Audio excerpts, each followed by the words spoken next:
the ancient land now known as Cambodia was a city that in the 12th century was home to 1 million people. At its heart, a magnificent temple, born from horrific violence, to build heaven on earth. Larger than any European cathedral, surrounded by massive waterways. It survived invasions and modern wars. One of the greatest temples in the world, Angkor Wat.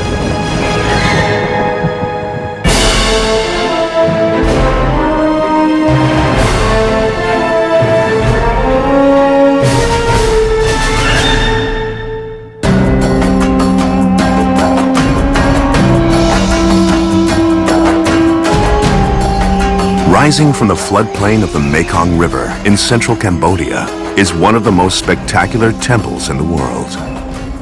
This is Angkor Wat. Once a Hindu temple, now a stunning monument to Cambodia's golden age. Angkor means city, and Wat is a temple or pagoda. And it is massive, spanning an area that could cover the flight decks of more than 100 aircraft carriers. At the center of this vast complex is this: a temple twice the height of the Tower of London. It's one of the most amazing engineering projects in the world. Not just for its size, but for what it's built upon. Water. Because Angkor Wat is floating on a swamp, supported by a foundation of subterranean water.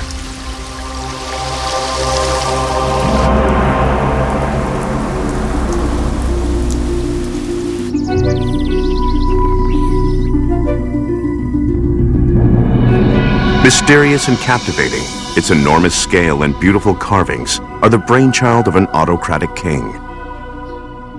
His name is Suryavarman II, Shield of the Sun. Suryavarman is in his prime.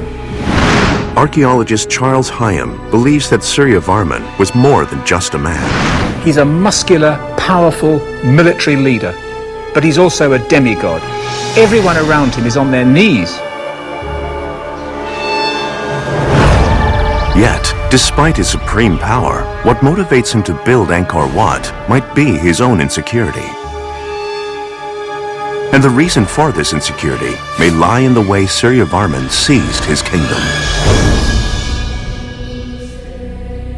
Cambodia, 1113 CE. This is the heart of a vast empire ruled by a people known as the Khmer, which includes modern-day Cambodia and extends into Laos. Suryavarman is not yet king of this empire. He is only 14 years old, and his uncle holds the throne. Not even the heir apparent, the ambitious teenager believes he is destined to be king. According to legend, the young man ambushes his uncle, traveling through his domain.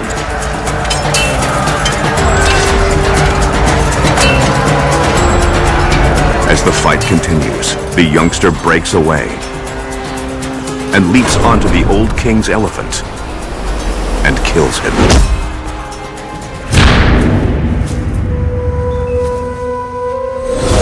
Victorious, the 14-year-old gains a fitting new name, Suryavarman II, Shield of the Sun. Having seized the throne, Suryavarman immediately sets out to consolidate his hold on the empire. It was a true, gigantic and sophisticated empire. Stone conservator Simon Warwick is fascinated by Suryavarman's legacy. Perhaps on a level of the Roman Empire, though it hasn't been studied as much, but it was gigantic.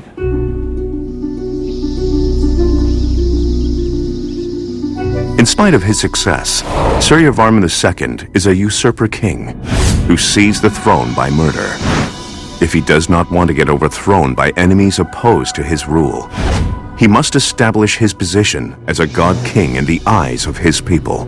This is very common all over the world. In every culture, a king who has slightly dubious CV will impose himself with his architecture and his art to prove that he really was chosen by the gods. He certainly did that at Angkor. Consulting with his priests and advisors, Suryavarman pursues an aggressive plan. He starts by selecting the Hindu god Vishnu as his patron. His choice sends a powerful message, since Vishnu is invoked by other kings in times of war.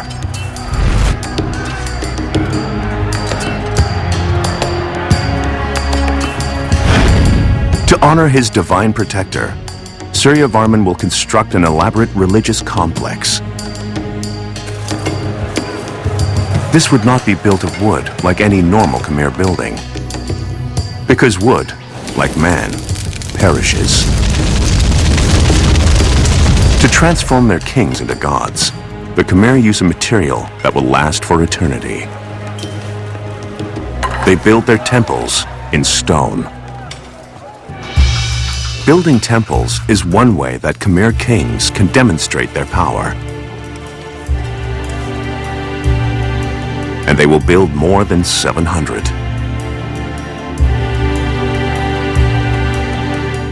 But Suryavarman wants his masterpiece to surpass them all.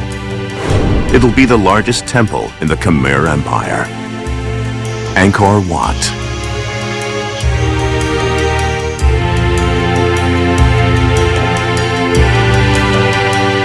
As befits his ambition, Suryavarman's plan is godlike in scale.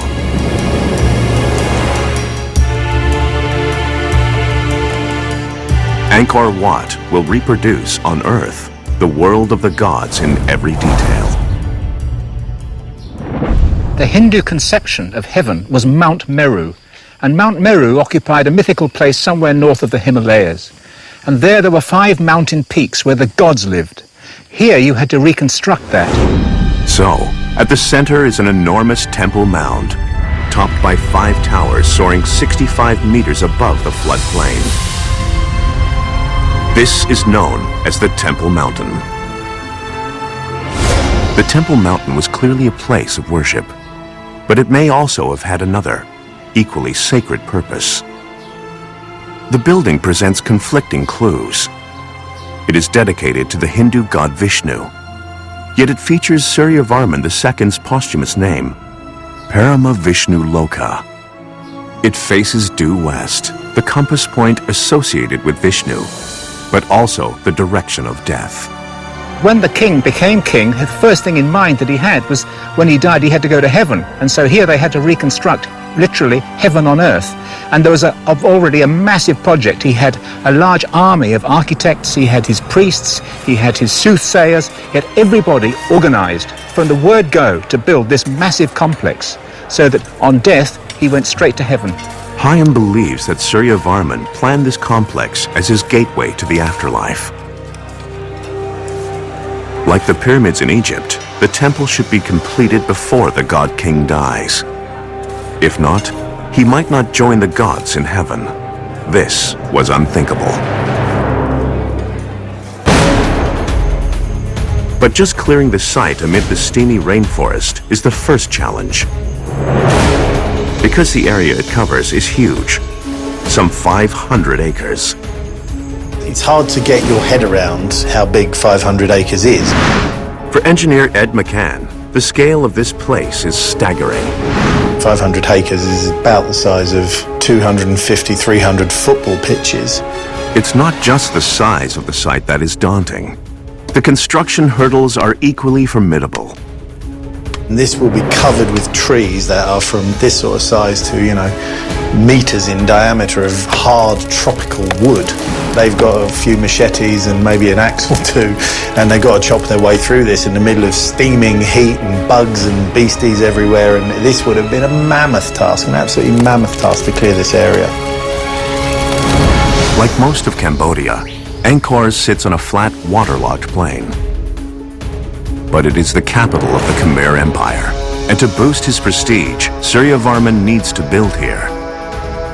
So his men must erect millions of blocks of stone in the middle of a flat flood plain where there is no quarry.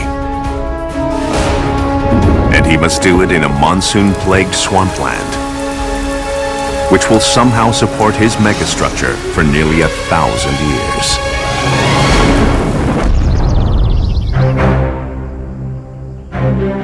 Suryavarman II's temple, Angkor Wat, will soar above Cambodia larger than any medieval cathedral. And his engineers have less than a single lifetime in which to build it. I'm a stonemason by trade, and I still haven't really worked out how they did it. That temple was built in probably about 35 years. Now, the only cathedral in England, for instance, that was built in such a short time is Salisbury. Most cathedrals took up to 200, 300 years, and they're considerably smaller than Angkor Wat. Because the temple is sacred, it has to be built on pure soil. This meant that the dirt was to be excavated down several meters. It is backfilled with thick layers of sand and topped with stones. A final layer of sand is added to level the surface. But all this will be for naught unless they can secure the favor of the gods who will reside in the temple. So, before they start building, they select an auspicious day in the calendar. Priests call out to the gods for their blessings. They dip cords in colored powder. With these, they lay down mandalas. The mandala patterns represent heaven, symbolically binding the gods to the site and ensuring their blessings on the temple. At the core of the temple are these offerings. The white sapphire represents the moon, while the gold leaf signifies the sun. The two elements are buried. Over this location, Suryavarman's engineers will build a shaft leading through the burial chamber to the sacred central chamber above. And the temple mountain is built around the shaft. Created from terraces stacked on top of one another, like three giant sandboxes, the temple mountain is a massive project. With the second and third levels twice as high as the first.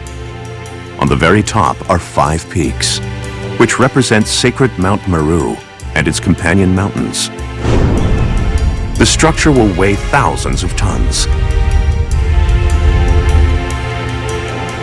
Suryavarman plans to build this complex in the heart of the city of Angkor.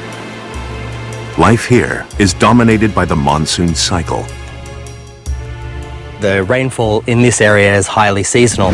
Researcher Damien Evans contends that Cambodia's extreme climate shaped the way that Angkor was built. For 6 months of the year, you have an abundance of water, too much water essentially. And for the other 6 months of the year during the dry season, you don't really have enough water. Also, rainfall varies quite sharply from year to year.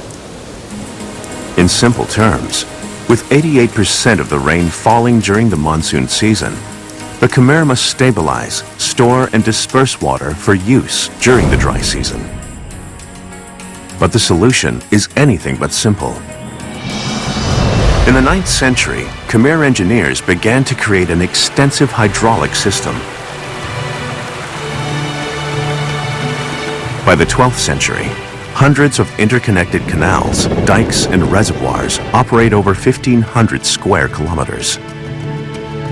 The network is like Venice on steroids. It supports an enormous city, covering an area as great as the city of Los Angeles and sustaining nearly 1 million people. It was by far the largest city in the world until the Industrial Revolution. It's a virtual megalopolis. Architectural conservationist John Stubbs believes that Angkor is more than just a gigantic city. It's a city of cities, with Angkor Wat, the temple, being the centerpiece, like the Vatican is to Rome. And building on this swampy river delta presents a formidable challenge. Very difficult conditions to build in. It's flat, of course, which is positive, but you have a water table which is pretty much, in the wet season, is even higher than the level of the ground, in that it's usually flooded. That's good if you're growing rice, but it's not good if you're building vast temples. Even if they could build a solid foundation into the waterlogged soils, the monsoon cycle, which alternately causes floods and droughts above ground, wreaks havoc on anything constructed here. Underground, The spaces between the soil particles are filled with water as the water table surges up with the monsoon rains. This would uproot foundations and walls. During the drought, the water table drops again, drying the soil and causing it to lose its elasticity and sucking the walls and foundations downwards. This dramatic ebb and flow could rip apart even the strongest buildings. It will take a stroke of engineering brilliance to conquer the forces of nature at work. Instead of building the temple to withstand the impact of surging water, they harness the water to their advantage. Angkor Wat is like a ship floating on an ocean of subterranean water. But the Khmer have a problem. There's only enough water to float on during the rainy season. How will they prevent this ship of stone from settling on the bottom throughout the other months? To keep the temple stable, they must create a reservoir nearby to keep the water table topped up all year round. The secret mechanism that protects the temple lies in one of its most visible features. The moat surrounding Angkor Wat is gigantic. The outside perimeter extends 5 kilometers and it's 200 meters wide.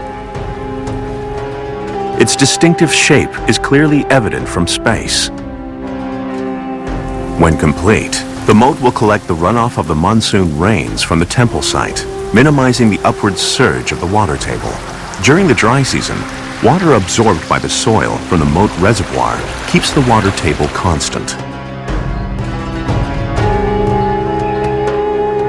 And the high water table forms the foundation upon which the temple is constructed to keep it from sinking into the mud.